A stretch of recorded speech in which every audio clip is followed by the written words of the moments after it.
Okay, we probably should have talked about this before, but now that we're at the end of the program, this was kind of a topic that really took over a realm of its own. Max Rohskopf, despite being in the losing end of the spectrum and having relative success in the first round, 9 times over asked his corner to get him the hell out of there. And I have mixed feelings about this. I understand both sides. And I also can't give, the most informed opinion of all time, being that I have never strapped on 4-ounce gloves and gotten inside of a cage, locked it with another human being myself. Therefore, I will not put myself on any type of ground to make an informed statement. However, I will say that I do understand both sides and do understand where both areas of said grievance are coming from. Your opinion on the whole situation would be what? Yeah, it's difficult, man. I mean, when I saw it, I gave props to the ref. What's that? Mark Smith, right? Yes. I normally never give props to Mark Smith because I think he has some horrible calls sometimes, but he did great this time, in my opinion. Yeah, I mean, Robert Drysdale, also the head coach of Max Rohskopf, he went to ESPN with Ariel, and he pretty much explained what happened and how he saw it, and I get that, man. I mean, I agree with him what he said there. I don't agree with what people saying like. You quit, or like fans who going to Max Rohskopf's Yeah, social media. you get in the cage, buddy. You hop in there. He deleted his Twitter, Max Rohskopf. I don't know if you saw that, but he deleted his Twitter. Really? Yeah, his Instagram is still on, but you have to see some God responses on there. That's just horrible. I would love to call those people out, by the way, on Twitter. But I mean, it's a choice. It's a split decision choice, or a split second choice, I should say. Who are we to judge? I mean, he wasn't ready, man. Like, I mean, that's the bottom line. He wasn't ready. You look at his row of competition going into it. I don't think a single one of them had a winning record. I could be mistaken. There could be one fighter that did, but I don't. I'm going to fact check myself now. I don't think anybody did. The only thing that really kind of annoyed me is that that 2 of the 3 judges gave Hubbard the first round, and I was like, that was Rohskopf's round, in my opinion. I thought it was 1-1 going into the third. That's just my opinion. Me too. I agree with you. Yeah, 2 judges gave that first round to Hubbard. Ariel, by the way, says 3 judges. That's not 2. It's 2 judges. But I mean, it's so hard to say anything about it, man. I mean, I think Drysdale really meant well for his fighter. I think that got completely out of hand by some people, like he should leave camp, blah, blah, blah, and that kind of stuff. I think it really meant well for Rohskopf, right? Because he also said on the Ariel Helwani ESPN show, he's like, Rohskopf already regrets his decision. I think he made the right call at that moment because, in my opinion, he didn't saw it anymore. He was completely out of it. If he went to the third round, I think Hubbard knocked him out. Honestly, I really think it was for me like not even the Anthony Smith one, but maybe comparable to Mike Davis against Thomas Gifford, Yeah. And I really like Thomas Gifford. He's a great guy, really, really cool on social media as well. But man, the corner should have saved him there, man. And I was hoping back in that fight when he fought Mike Davis, please don't knock him out in the last 20 seconds. Don't knock him out. And he knocked him out 11 seconds before end of the fight. And I was like, damn. That was so sad to see, and yeah, I mean, Rohskopf is only 5-0, or now he's 5-1, or 6-0, 6-1. We shouldn't judge on that, man. The UFC also goes way too quick with signing fighters with a 4-0, 5-0 record. There are guys outside of the UFC, Timur Valiev, who is 22-2. You have a guy like Alexander Shabliy, who is 18-1. You have guys, for example, Aaron Blanchfield. She's also great, Yes. But they took Crazy to Cortez. I still think Aaron Blanchfield won that fight, but who am I? But now you have also the guy. What's his name? Kusan is that Ashkabov, or what's his name? I forgot his name. The guy from Luxembourg and Russia. He's on the. It's not coming to me. Yeah, he's a twin. He's training at American Top Team right now. He's 22-0. but they let him do the Contender Series. What are we I'm doing? with you. My hands are up. Like what? I'm with you, but I also just want to correct myself too really quickly. There was one fighter in Rohskopf's history where it is 7-1. Omar Hussein, he beat my rear naked choke back in 2019. FFC? Yeah, in Final Fight Championship, yeah. But he also beat Zach Zane, who I believe is the guy. Was he the Bellator or PFL or both? Bellator. Yeah, Bellator.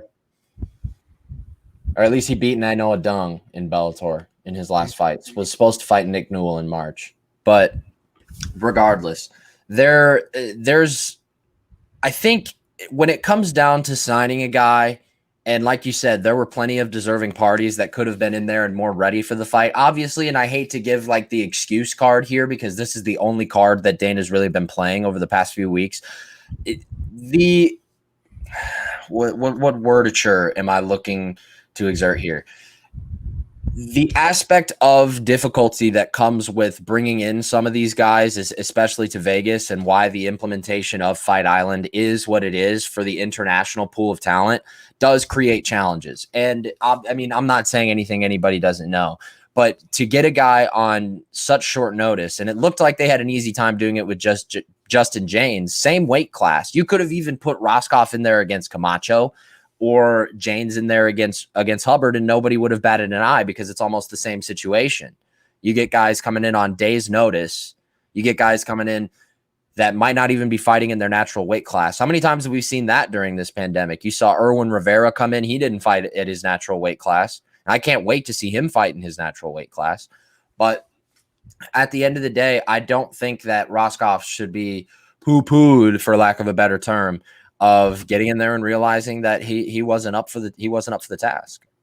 Yeah, and by the way, I saw some former UFC fighters were like, yeah, we got cut and we never quit, and I kind of see where that's coming. But then I see Dan Hooker's tweet about Max Rohskopf, and he deleted it right now because he got a lot of heat for it. I was like, dude, what the fuck, dude? I don't know. Right. I don't know. Did you saw that tweet? I did not. Let me check, because that will definitely something. What did he say? Something like marshmallow something. Let me check. Marshmallow. That must be like it was a down under thing. Kind of a dick thing to say. Let me check what he said. Yeah. Down under. How do you get into the UFC without realizing you're made of marshmallows? That's all he said. That's what he said, yeah. But really just after that happened, but he took it down from Twitter. Yeah, I mean, like we both kind of touched on, these guys get signed just kind of out of a court of desperation, in a sense, just to save a fight on the card. The UFC and any other promotion, for that matter, unless you're trying to prop a prospect up, as we see all the time, whether it be in boxing or even Bellator, you're going to have internal difficulty given the matchup you've been presided with. In English, the UFC is going to do no favors for you when booking short notice fights. That's not a mystery. Like that's not something that is breaking news.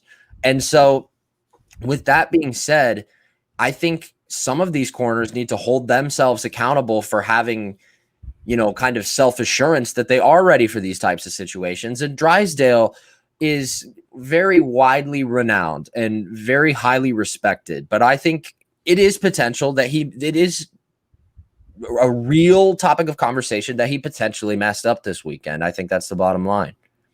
Yeah, it's kind of hard to say, man, because the first round was very competitive, in my opinion. So, listen, if Max stopped him in the first round, nobody would have said anything. That's the opposite thing of it. So it's hard to say, man. It's just unfortunate. I hope Rohskopf, like Lucas Terry said here gets maybe a developmental deal, and they let him go back to the regionals. That would be perfect, Yep. maybe. You know, Yep. like pretty much. Why not? You know, you. I also think they should have done that with Impa Kasanganai when he fought at the Contender Series, when they didn't want to give him a contract. They definitely should have gave him a developmental deal. But I mean, these guys are young, man. You can have so much benefit from them in the future. So give him another What I was chance. going to say too about Drysdale is Drysdale was really tooting this guy's horn and was really putting him out there as, saying things, potential future champion and things like that. And this guy's wrestling chops are what they are, and his ability on the ground is documented at this point, given any type of film that there is on Rohskopf on the regional scene. And whether we see the end of him or not, I have a feeling that, given whenever he's ready, they're going to give him another crack. I mean, you would have to imagine, or at least given the knowledge that we have, most of these deals, while not knowing exactly what the concrete information is on all of them, most of these deals are 4-fight deals. Yeah, but right? yeah, I know, but you can be cut at any time. You can be cut at any time. But the thing is with Rohskopf, man, a lot of these some of these comeback fans, they're gonna keep bringing this up. He needs to win something now, a fight of the night, a performance of the night, or maybe even a championship before they let this go. And that's just stupid, man. I mean, it is.